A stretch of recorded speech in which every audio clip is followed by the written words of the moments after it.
Okay, so is Le Mans Ultimate now the ultimate VR sim? We're going to find out in this video. This is a brand new DLC in Le Mans Ultimate with VR, remember. They say that they're now officially supporting it more.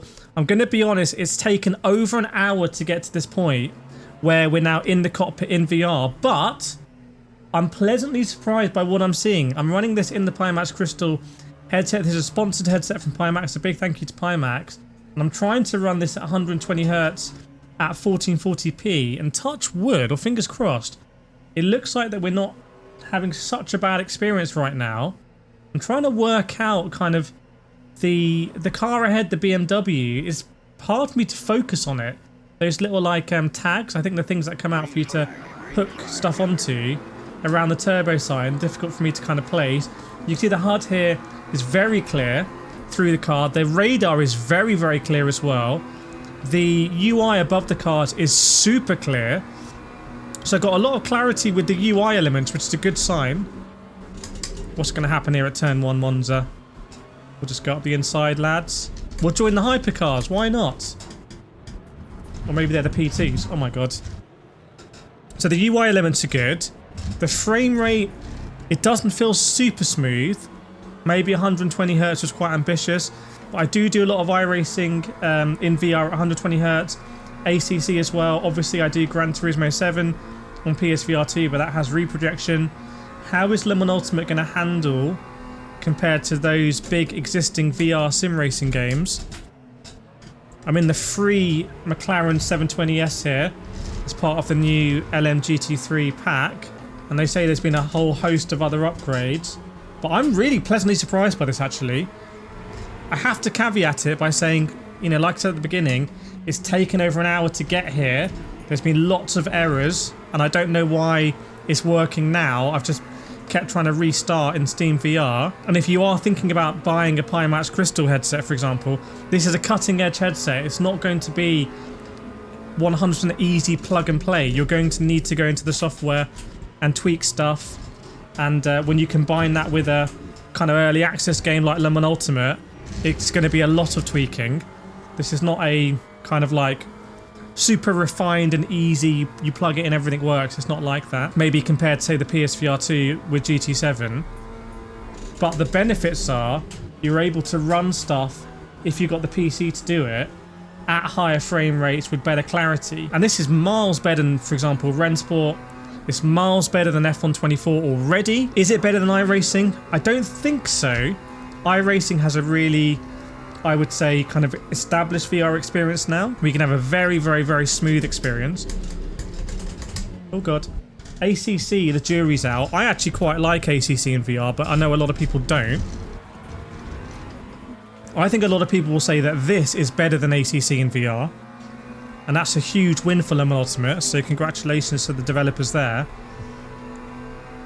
Versus iRacing, I'm not sure, but we'll keep racing. Hey, my guy. I mean, the radar is a big plus. You don't get that in iRacing. If you want to have some casual racing, you know, in single player, for example, and you just want to know where the cars are around you, that radar is very easy to see in VR. It's really good. Kind of crazy that the game didn't launch with it, actually, if you think about it. Yeah, the detailing of the track is very good as well. This doesn't feel like a cut down experience at all, I have to say. It really doesn't feel cut down. It's kind of hard to make out that rear view screen. It's hard to place it in terms of your vision. But this is a lot of fun already. You can see at Monza, we're hitting curbs, the car's moving around. You see there's a lot of detail there on the McLaren 720S GT3 screen. And I'm pretty comfortable making all that out. I'd say this is definitely, like, viable. And pretty good for an early access game. Coming through, lads.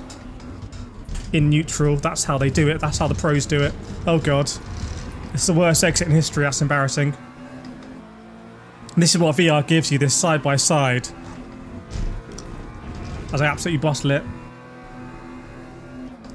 You can just peek over and see Valentino Rossi. Hello, Valentino.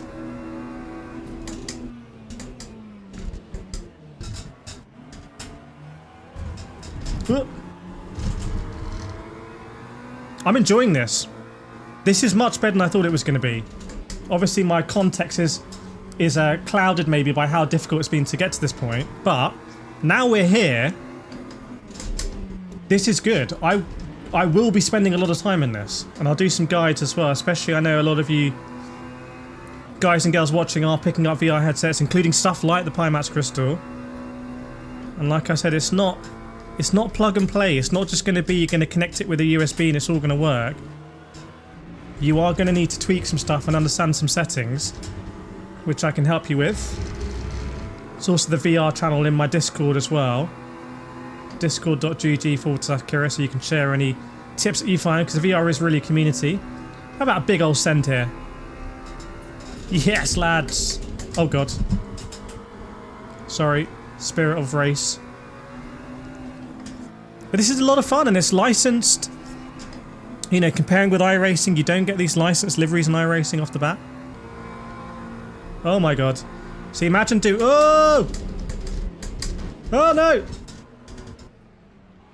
Yes! Thank you, Radar. That's the biggest advert for Le Mans Ultimate Radar there's ever been. I tell you what, I am properly getting into this.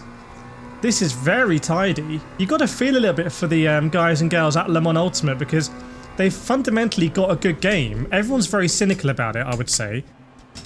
They don't help themselves when they go on forums and slag off iRacing, arguably. But they do have a good game here. And it probably deserves more recognition than it has. And they're caught in this bind where they need to charge for a lot of stuff. So now I think a lot of the multiplayer is essentially you need to pay for it, which is a bit controversial.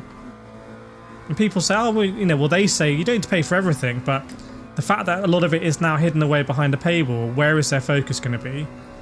But arguably, when you compare this with iRacing, you could say, well, if iRacing merits it, then Le Mans Ultimate merits charging it. And they kind of need that money to keep it going. I mean, they've laid off a lot of people, so it's not like they're just, you know, sitting on loads of profit, I suspect. 2.7 seconds, let's see if we can catch them up. I think this could be the best way to play Le Mans Ultimate, actually. Because there's no open wheel cars in this game. They're all closed cockpit cars, so in VR you have that visibility. The car doesn't feel claustrophobic to me in any way, which is a great benefit of VR. I feel like, you know, completely in control of my surroundings and my bearings.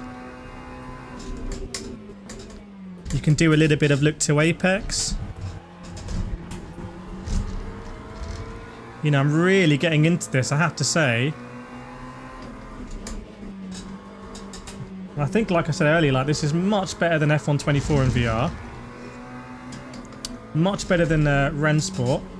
2 games I've driven Monza in. Done a lot of ACC in VR at Monza. I would say, I mean, this versus ACC VR. ACC VR is cheaper because the game is cheaper. But, you know, there's a lot of DLC in ACC as well. Oh, nice. Let's get stuck into this battle here. How about that? And obviously I could try and run this at 90 Hz or even 72 Hz maybe. Lots of tweaking you can do on PC VR. And to me this is night and day. I mean, don't get me wrong, Gran Turismo 7 on PSVR 2 is an incredible experience, and for a one-off price to do that is unbelievable. However, there would be still muddiness and artifacting and whatnot around that text above the Corvette head, and you just don't get that on PC, but you're paying a lot more money. So pros and cons. There's no like single answer, I believe. Right, let's get into this. Let's get stuck in. And the fact you can do this in licensed hypercars as well, and people are saying that the hypercars in Le Mans Ultimate are better than iRacing. I'm hoping 2025 is going to be a big year for VR sim racing, as the headsets get lighter, less bulky. I mean, the Pimax Crystal, you can see it on my face. It's not the lightest headset. It's not like a Quest 3. It's a little bit more like wearing a helmet, arguably. But when you've got a good setup here, I mean, I'm driving on SimUcube active pedals, Moza Vision GS, Pimax Crystal. I mean, what an incredible setup this is. So fortunate to have it. And you can still take people out of Parabolica. Unbelievable. Oh no! There's gravel there! No!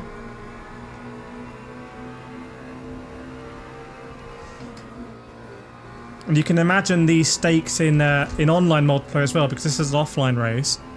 But in online multiplayer, as you go side by side and decide to try and outbrake this guy. Oh my god. I'll try and make that. Oh no! There's another Corvette! And there's a hypercar now! This is the real Le Mans Ultimate experience. Dries Van Toor there. Going through. How are you so far ahead? Mike Conway in the 6.3 is going to come up. Where's Conway?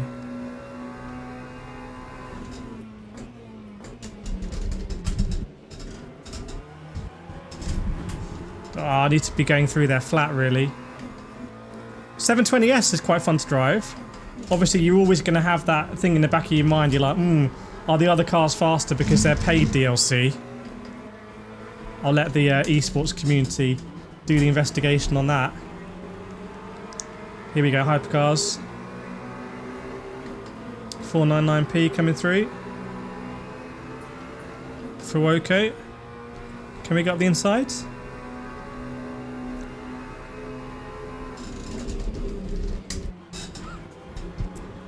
Nice. I wasn't even looking at the radar there, I was just kind of dialed in around the outside. Oh, yes. Illegal pass? Illegal pass, ref. Go on then, go on then, go. Oh my god. Oh my god, oh no. Oh no. Oh my god, I'm so...